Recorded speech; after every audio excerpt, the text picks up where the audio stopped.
어제는 8.15 광복절이었습니다. 우리 연동교회 역사 속에는 나라를 위해 뜻을 지키신 많은 우리 믿음의 선배들이 계십니다.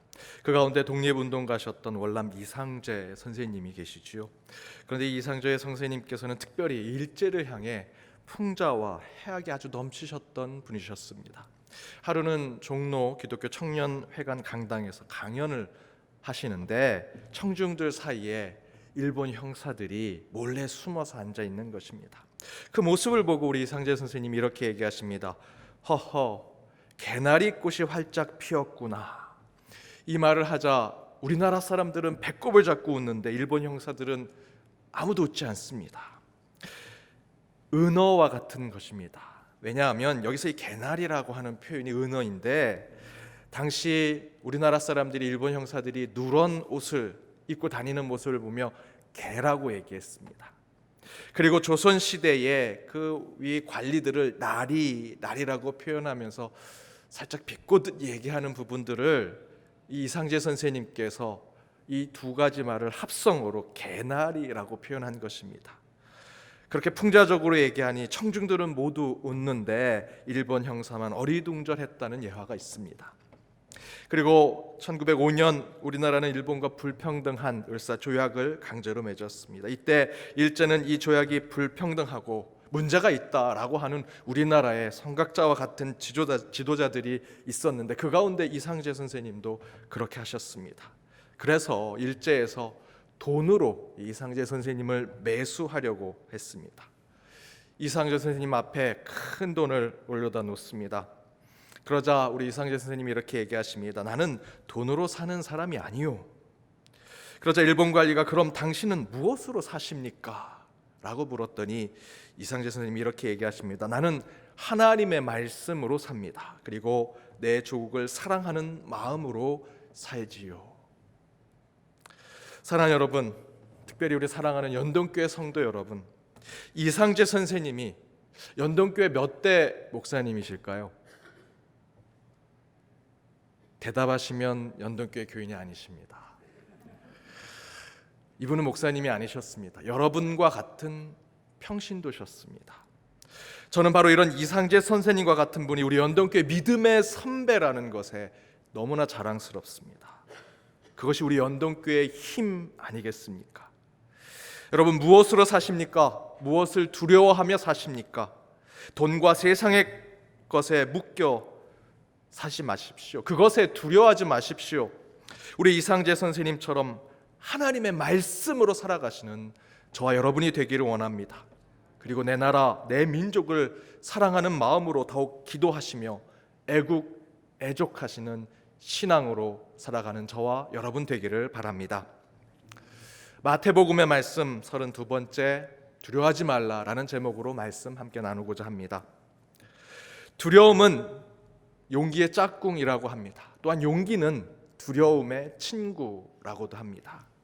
프로이드와 칼 융이라고 하는 세계적인 심리학자의 한 분 더 3대 심리학자인 알프레드 아들러는 용기는 두려움이 주는 선물이라고 이야기했습니다. 무슨 얘기입니까? 두려움과 용기의 차이는 종이 한 장 차이다. 두려움과 용기는 서로 상극에 있지만 서로 연결되어 있다라는 것입니다. 두려워하는 것이 있다면 그것은 곧 용기를 통해서 확인이 되는 것이고, 또 용기가 있다면 그것은 두려움을 극복하고 이겨내는 것에서부터 시작된다라는 것입니다. 곧 두려움과 용기는 서로 연결되어 있고 함께 있는 것입니다. 여러분, 제가 무엇을 가장 두려워하는지 아십니까? 무엇을 가장 무서워하는지 아십니까? 저는 쥐가 그렇게 무섭습니다. 그래서 쥐띠라고 하면 그분도 참 무섭습니다. 그런데 원수는 외나무 다리에서 만난다고요? 제가 대학 때 유전공학, 생명공학을 전공했습니다. 3, 4학년쯤 되면 전공 수업을 듣게 되는데 동물 실험 과목이 있었습니다.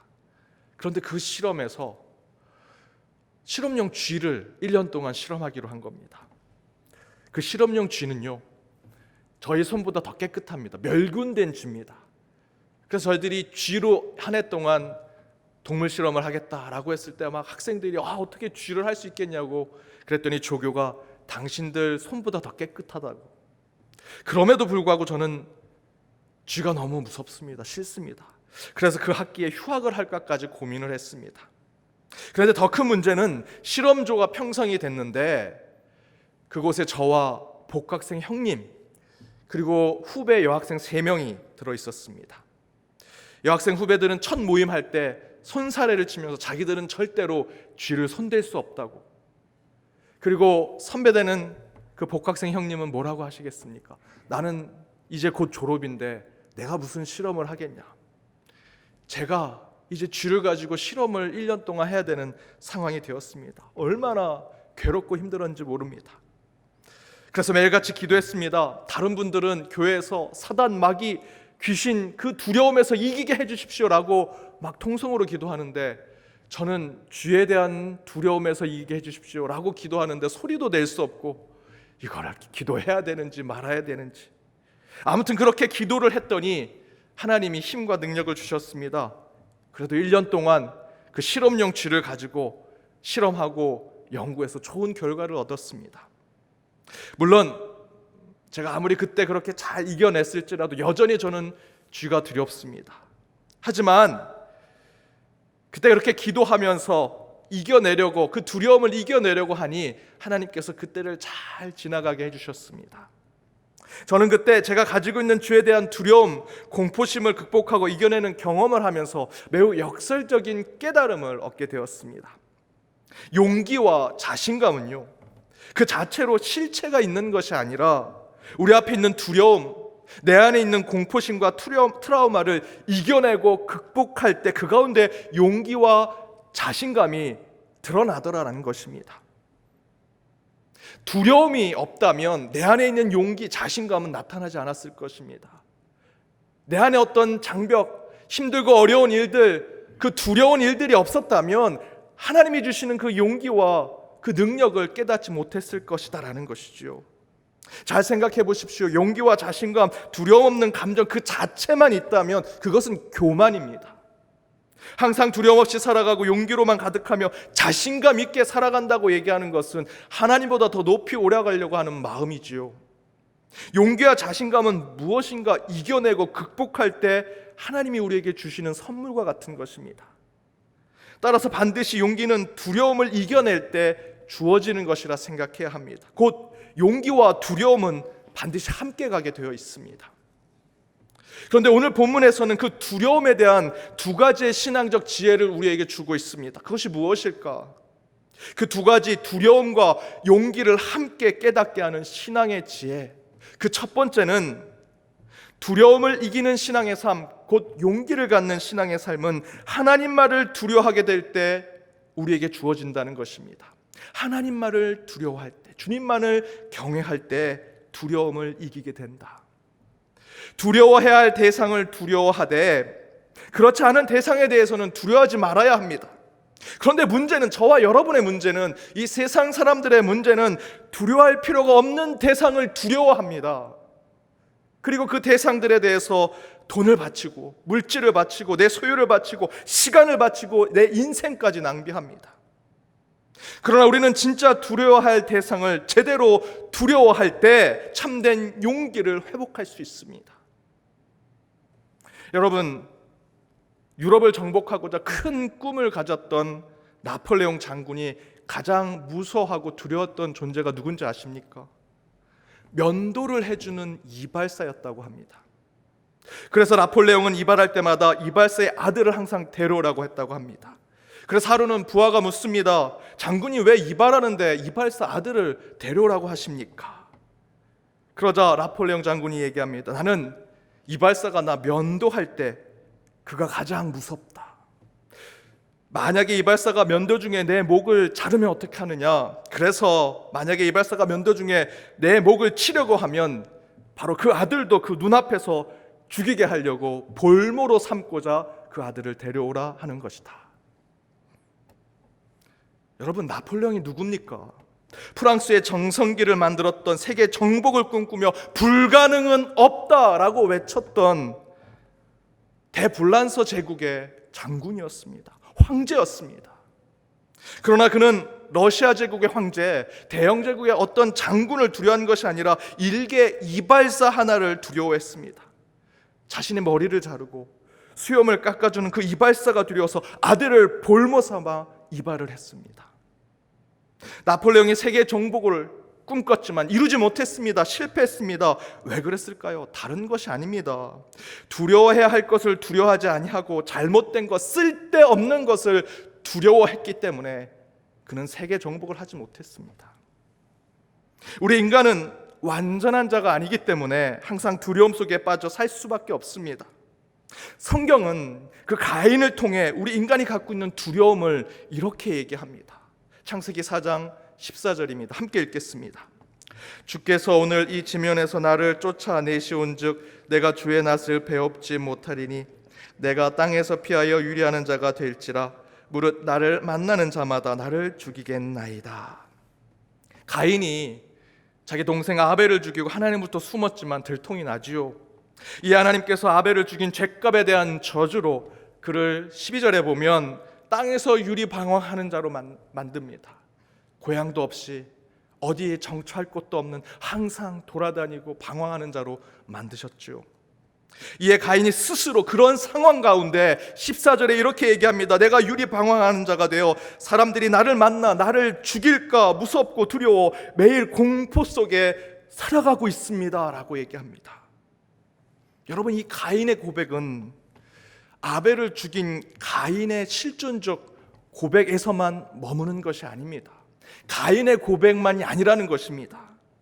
매일 마음으로 살인하고 여러분, 영혼으로 누군가를 정죄하며 내 새치혀로 누군가의 심령을 갈갈이 찢어놓는 마치 살인과 다름없는 삶을 살아가는 저와 여러분의 모습에 고백이 되어야 합니다.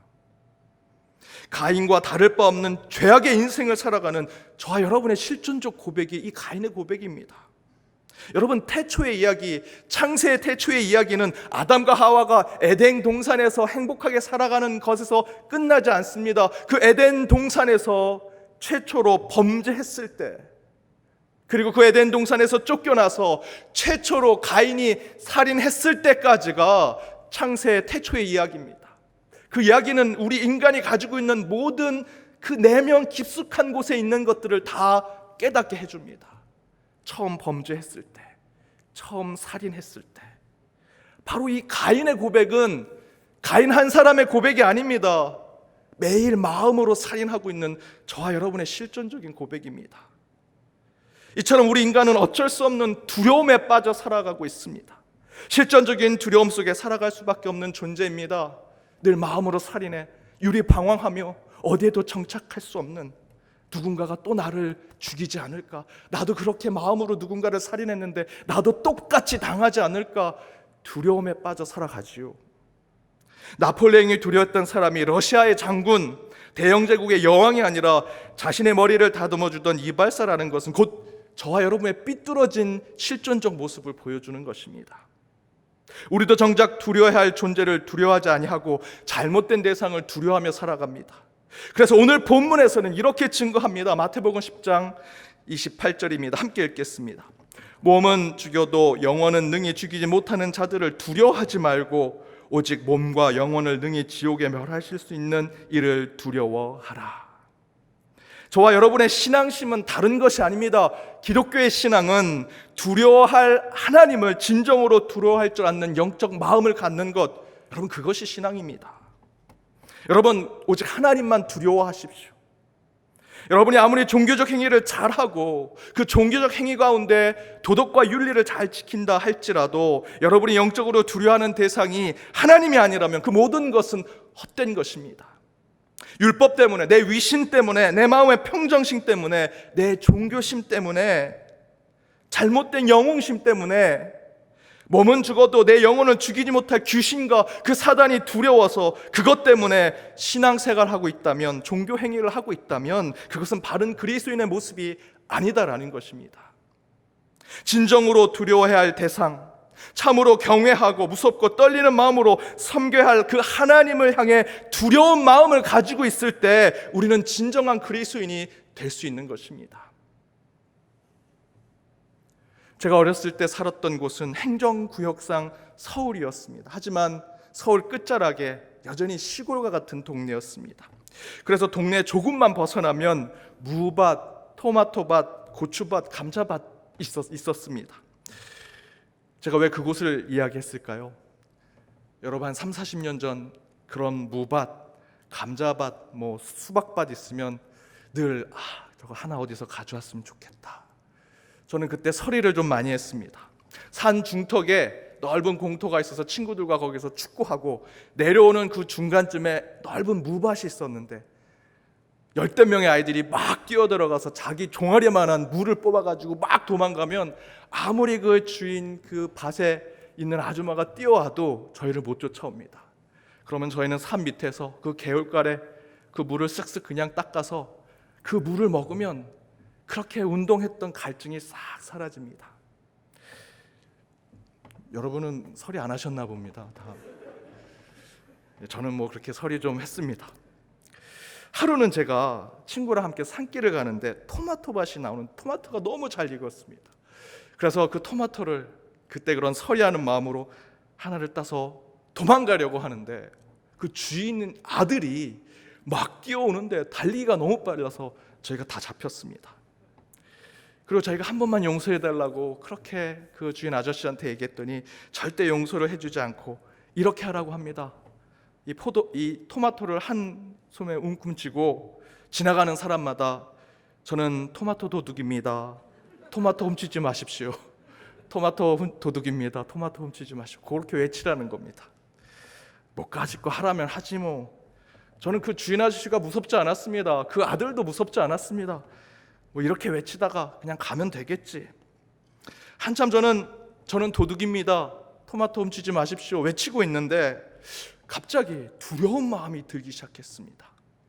잘 생각해 봤더니 그 길이 저희 아버지가 약수터에 가실 때 가던 그 길이었던 겁니다. 그 생각을 하니 갑자기 떨리고 무서워졌습니다. 토마토 농장 주인은 저를 무섭게 하고 너 도둑놈이지 라고 얘기할 때 하나도 무섭지 않았습니다. 내가 이렇게 하고 그 다음날 밤에 친구랑 와가지고 이 토마토밭을 쑥대밭을 만들어야겠다, 복수심만 가득 찼었습니다. 그런데 불현듯 이 길이 아버지가 약수 떠러 가시는 길이라고 생각을 하니까 갑자기 두려워지기 시작했습니다. 저희 아버지께서 저는 도둑놈입니다, 도둑질하지 마십시오 하는 그 모습을 보고 저를 혼내고 꾸중하실까? 그게 무서운 것이 아니라 그냥 아버지를 만나는 게 너무 두려웠습니다. 아들이 이렇게 설이나 하고 도둑질이나 해서 나는 도둑놈입니다 라고 외치고 있는 모습을 보여드리는 것이 두렵기도 하고, 그런 아들의 모습을 보고 실망하실 아버지의 얼굴을 생각하니 부끄럽고 창피했습니다. 그냥 뭐라고 설명할 수는 없지만 갑자기 아버지의 얼굴이 떠오르니 두려운 생각이 제 마음에 밀려 들어오기 시작했습니다. 물론 그 당시 아버지가 그 길을 지나가지 않으셔서 저는 아무 일 없이 지나갔습니다. 그런데 대신에 저는 그때 이후로 저는 도둑놈입니다, 도둑질하지 마십시오 하면서 아버지의 얼굴을 떠올리게 된 그때 이후로부터는 서리를 하지 않았습니다. 도둑질, 서리와 같은 잘못된 일을 하게 될 때면 항상 아버지의 얼굴이 떠오르게 되었습니다. 아버지의 얼굴이 무섭거나 두려운 외모를 가지신 것이 아닙니다. 도리어 저희 아버지는 매우 온화하십니다. 인자하시고 자녀의 사랑이 깊으신 분이십니다. 만약에 그때 만났더라도 저희 아버님이 저를 꾸중하지 않으셨을 겁니다. 훈계는 하셨지만 심하게 혼내지 않으셨을 겁니다. 그러나 저는 아버지의 얼굴이 떠오르니 저의 잘못된 일, 죄악된 일이 생각나고 상기되는 것입니다. 그 일을 할 때마다 아버지의 얼굴이 떠오르고 저는 그 아버지 때문에 두려운 마음을 갖게 됐습니다. 정확히 표현해서 말씀드리면 저는 아버지를 존경하고 사랑하고 인정하기 때문에 내가 잘못된 일을 할 때 그 아버지의 얼굴이 떠오르면 그 아버지가 두렵게 느껴지는 것이었습니다. 사랑하는 여러분, 우리 하나님도 이와 똑같으십니다. 하나님은 절대로 우리를 무섭게 하지 않으십니다. 저와 여러분을 두렵게 만들어서 신앙생활하게 하지 않으십니다. 그러나 우리는 하나님을 생각할 때 절대로 악인의 꾀에 빠지면 안 됩니다. 주님의 얼굴을 떠올릴 때마다 절대로 죄인의 길에 서면 안 된다라는 것입니다. 사실 우리가 하나님을 제대로 두려워하는 삶을 살기만 한다면 세상 것이 두려울 것이 없습니다. 그런데 그 하나님을 제대로 두려워하지 않기 때문에 악인의 꾀에 빠지는 것이고요, 죄인의 길에 서는 것입니다. 하나님을 제대로 두려워한다면 우리는 정도를 거둘 수 있습니다. 세상 것이 두렵지 않은 것입니다. 여러분, 오직 하나님만을 두려워하십시오. 하나님만을 경외하십시오. 바로 그때 우리는 두려워할 것과 두려워하지 말 것을 분별하게 될 것입니다. 그 영적 분별력으로 참된 용기를 하나님이 우리에게 허락하실 것이라 저는 믿습니다. 여러분, 하나님만 두려워하십시오. 그럼 다른 것은 절대로 두려워할 일이 없을 것입니다. 두 번째 두려움을 이기는 신앙의 삶은 하나님께서 나를 인정하신다는 사실을 깨달을 때, 하나님께서 나를 인정하신다는 사실을 깨달을 때 우리는 두려워하지 않게 될 것입니다. 오늘 본문 29절에서 31절 말씀입니다. 함께 읽어보겠습니다. 참새 두 마리가 한 아사리온에 팔리지 않느냐? 그러나 너희 아버지께서 허락하지 아니하시면 그 하나도 땅에 떨어지지 아니하리라. 너희에게는 머리털까지 다 세신 바 되었나니 두려워하지 말라. 너희는 많은 참새보다 귀하니라. 여기 29절에서 참새 두 마리가 한 아사리온에 팔리지 않겠느냐라는 표현이 나오죠. 예수님 당시에 참새는요, 매우 흔한 새입니다. 모양도 손보다도 매우 작은 새죠. 누가 봐도 하찮고 보잘것없는 새를 이야기합니다. 존재 가치가 전혀 느껴지지 않는 것을 이야기할 때 참새라는 표현을 씁니다. 그런데 그렇게 하찮고 보잘것없는 존재인 참새가 그 두 마리 묶어서 한 아사리온에 팔린다라는 표현을 쓰고 있습니다. 여러분, 한 아사리온은 하루 품삯의 16분의 1밖에 되지 않습니다. 우리로 지금으로 얘기하면 몇백 원밖에 되지 않는 것이죠. 그 참새도 하찮은 존재요, 한 아사리온도 정말 허울값에 되는 이야기입니다. 곧 아사리온, 참새라고 하는 표현은 헐값, 아주 값싼, 아무것도 아닌, 관심의 대상도 되지 않는 그런 존재를 표현하는 것입니다. 따라서 29절의 표현은 곧 하찮고 보잘것없다 못해 존재 가치조차 없는 것을 이야기합니다. 그런데 바로 그런 존재적 의미의 가치조차 느끼지 못하는 것에 대해서 예수님께서 이렇게 얘기하십니다. 그러나 너희 아버지께서 허락하지 아니하시면 그 하나도 땅에 떨어지지 아니할 것이다. 그냥 놔둬도 땅에 떨어질 것 같은데 예수님께서 허락하지 아니하면 땅에 떨어지지 않을 것이다. 곧 우리 하나님은 그렇게 보잘것없고 하찮아 보이는 것조차도 소홀히 땅에 떨어뜨리거나 함부로 대하시거나 무임하게 놔두지 않으신다는 것입니다. 그리고 30절에서 나는 아무것도 아니요 완전히 별 볼 일 없는 존재인데 우리 하나님은 그런 죄인과 같은 벌레만도 못한 나의 머리털까지도 세주신다라고 이야기하고 있습니다. 아무것도 아닌 나를 하나님께서 인정해 주신다는 겁니다. 참새보다도 못하는데, 한 입에 동전도 안 되는, 세상에 그냥 떨어지면 누구도 죽지 않을 그런 존재의 가치인데도 불구하고 주님께서 떨어지는 것도 허락하지 아니하시고 그런 존재인 우리의 머리털까지도 세주신다. 저와 여러분을 인정하신다는 것이지요. 우리 인간은 한낱 한 줌의 죄에 불과한 존재입니다. 밀란 쿤데라의 소설에 보면 참을 수 없는 존재의 가벼움이라는 소설에 이것저것 자기 잘난 대로 살아가는 인생들을, 그 군상들을 표현합니다. 그렇게 살아간들 사실 별 볼 일 없는 한없이 나약하고 하찮은 존재가 인간이라는 것을 보여주지요. 저와 여러분이 그런 존재입니다. 저는 저희 외할아버지가 별세하시고 그 외손주들이 다 해외에 있어서 제가 외손주인데 제가 상주를 하게 되었습니다. 그래서 제가 상주 역할을 하면서 그 장례 절차의 모든 것을 다 쫓아다녔습니다. 저희 외할아버지는 6.25 때 전쟁에 참여하셔서 국립묘지에 안장되시는데 먼저 화장을 해야 했습니다. 제 외할아버지께서 돌아가신 곳이 경상북도셨습니다. 아주 시골이었는데 그 시골에서 장례하고 화장터를 갔는데 완전히 그 시골 있는 옛날 화장터에 가게 되었습니다. 그곳에 시신을 놓고 화장터에 있는 그 불 가마가 있는 곳에 들어갔다 나오는 것을 저는 다 지켜보았습니다. 그 할아버님의 시신이 들어갔다 나오는데 그 시신을 염해놓은 그런 모습이 싹 사라지고 뼈 조각 몇 개만 남아있는 모습만 보았습니다. 저는 마음이 그래도 외할아버지를 생각하면서 먹먹한 마음이 있는데 그 일을 처리하시는 분들은 그 할아버지의 뼈를 그냥 작은 빗자루로 쓱쓱 쓸어가지고 한 그릇에 모아서 마늘 찌는 절구통 같은 작은 절구통에 그 뼈를 넣어놓고는 그냥 쿵쿵쿵 찌는 겁니다. 유족된 우리 마음으로는 좀 잘 다뤘으면 좋겠는데 그분들은 마치 별일 아닌 것처럼 그렇게 행동하시는 모습을 보았습니다. 그리고 다 빠여진 저희 외할아버지의 화장된 모습을 봤더니 한숨도 안 되는 그런 먼지와 같은 존재로 마지막 그 가루로 남는 것을 보았습니다. 그 모습을 보면서 이게 우리 인간의, 우리 인생의 마지막 모습이구나 라는 것을 깨달았습니다.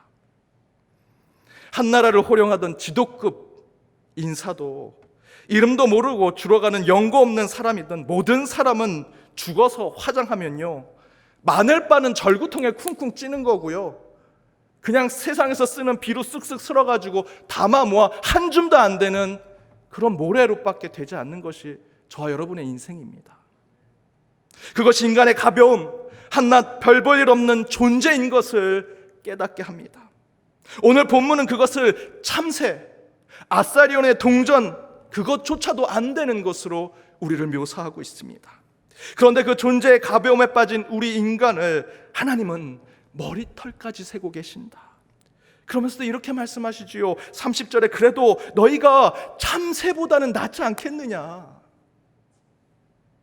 여기서 중요한 포인트는 저와 여러분이 그 많은 참새보다 귀하고 인정받는 것이 하나님께서 그렇게 우리를 인정하신 것에 중요한 포인트가 있습니다. 하나님이 우리를 인정하시는 것이고요, 하나님이 우리를 부르시고 하나님께서 우리를 세우셨기 때문에 우리가 가치 있는 존재가 되었다라는 것입니다. 세상 사람들은 떨어져도 죽지 않는 한 아사리온, 누구도 관심 없는 참새와 같은 존재에 불과하지만 하나님은 우리의 머리털을 세시고요, 그 참새보다도 너희들이 더 귀중하다 우리를 부르시고 세우시고 우리의 이름을 다시 한번 깨닫게 하신다는 겁니다. 하나님께서 나를 인정하셨기 때문에 우리의 인생은 한 줌의 죄로 끝나는 인생이지만 그럼에도 불구하고 하나님이 나를 인정하셨기에 우리는 소중한 존재가 된 것입니다. 민수기 13장 14장에 보면 이스라엘 백성들이 출애굽합니다. 그리고 광야의 삶을 살다 이제 곧 하나님이 약속하신 그 땅 앞에 섰습니다. 그때 12명의 정탐꾼을 보냅니다. 그 가운데 10명이 돌아와서 이렇게 얘기합니다. 민수기 13장 33절에 그 땅에 있는 사람들은 거민입니다. 그거에 비하면 우리는 메뚜기에 불과합니다. 여러분, 우리는 메뚜기입니다. 밟혀 죽습니다. 그러자 이스라엘 백성들이 원망하고 통곡하면서 모세를, 그 지도자들을 저주합니다. 그리고 이렇게 얘기합니다. 애굽으로 돌아가자. 다시 노예로 가는 것이 더 좋다. 바로 그때 그 정탐꾼 가운데 갈렙과 여호수아는 이렇게 얘기합니다. 민수기 14장 7절에서 9절입니다. 함께 읽겠습니다. 우리가 두루 다니며 정탐한 땅은 심히 아름다운 땅이라 여호와께서 우리를 기뻐하시면 우리를 그 땅으로 인도하여 들이시고 그 땅을 우리에게 주시리라. 이는 과연 젖과 꿀이 흐르는 땅이니라. 다만 여호와를 거역하지 말라. 또 그 땅 백성을 두려워하지 말라. 그들은 우리의 먹이라. 그들의 보호자는 그들에게서 떠났고 여호와는 우리와 함께 하시느니라. 그들을 두려워하지 말라.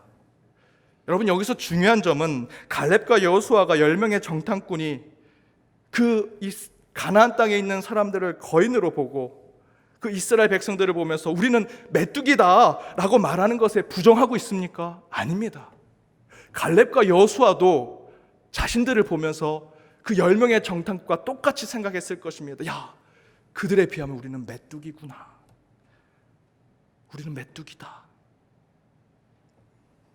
아마도 갈렙과 여호수아도 이스라엘 백성들이 가나안 땅의 거민에 비하면 메뚜기에 불과하다 생각했습니다. 그러나 문제는 우리가 메뚜기인 것이 중요한 것이 아닙니다. 메뚜기든 참새든 한 입에 동전이든 뭔 상관입니까? 중요한 것은 하나님이 우리를 어떻게 부르시고 어떻게 사용하시며 어떤 힘을 주시느냐가 더 중요하다는 것입니다. 메뚜기면 어떻겠습니까? 하나님이 우리를 원수를 무찌르는 힘을 주셔서 메뚜기의 밥으로 그 원수를 만드시면 우리는 승리할 수 있는 용기를 얻게 될 것입니다. 문제는 자꾸 우리 스스로 메뚜기가 아니라 사자, 호랑이, 맹수가 된다고 생각합니다. 대단한 사람이라고 우리가 생각하는 것이 문제입니다. 실제로 우리의 정체성은 참새에 불과합니다. 누구도 줍지 않는 동전에 불과합니다. 오늘 10명의 정탐꾼처럼 메뚜기에 불과합니다. 아니, 갈렙과 여호수아도 인정하는 그런 메뚜기에 불과합니다. 그러나 두려움을 이기는 신앙은 우리가 사자가 되든 어떤 맹수가 되든 어떤 대단한 사람이 되는 것과 상관없습니다. 진짜 중요한 것은 내가 참새든 동전 한 입이든 메뚜기든 하나님이 나를 인정하시느냐 아니느냐, 그것이 중요합니다.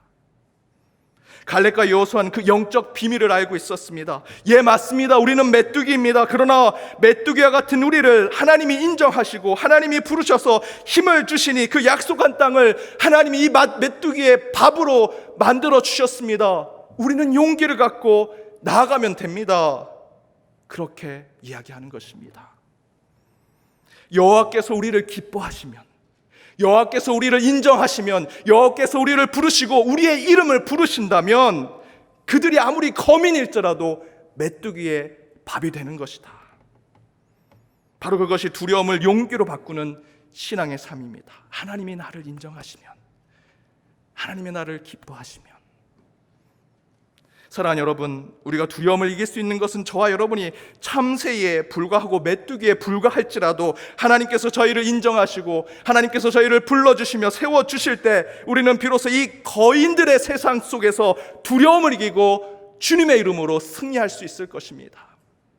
참으로 두려워할 것이 많은 시대입니다. 그 안에서 여전히 저와 여러분은 참새요, 한 입의 동전이요, 메뚜기와 같을지라도 반드시 하나님이 저와 여러분을 이 세상을 향해 밥이다, 우리의 먹이다 라는 것으로 보게 해주시리라 저는 믿습니다. 대신에 저와 여러분은 하나님 앞에 겸손하셔야 합니다. 주님 앞에 저희는 아무것도 아닙니다 라고 겸손히 나아갈 때 우리 주님은 반드시 우리를 인정해 주실 것이고 우리를 통해 기뻐하실 때 우리는 우리의 두려움을 용기로 바꾸게 되리라 믿습니다. 그런 두려움을 이기는 신앙 가운데 한 주도 승리하시며 나가는 저와 여러분이 되기를 주님의 이름으로 축복합니다. 함께 기도하시겠습니다. 능력의 하나님, 주님의 말씀을 사모하는 백성들이 지금 이 자리에 결단하여 고개를 숙입니다. 이곳에 말씀으로 임하신 주님의 능력이 함께하게 하여 주옵소서. 주님, 두렵고 힘든 세상 반드시 넉넉히 이기는 주님의 자녀가 되기를 원하오니 먼저 하나님만을 두려워하는 자가 되게 하시고 오직 하나님만이 나를 인정하심으로 부름받고 인정받으며 세상에 굳게서 하나님만을 찬양하는 자들이 되게 하여 주옵소서. 또한 메뚜기와 참새에 불과한 자들이지만 오직 주님께만 인정받고 부름받아 주의 은혜로만 두려움을 이기는 자 되어 이 거인들이 지배하는 세상 속에서 반드시 주님의 이름으로 승리하고 이기는 자들이 되게 하여 주옵소서. 이 모든 간구 예수님의 이름으로 기도드립니다. 아멘.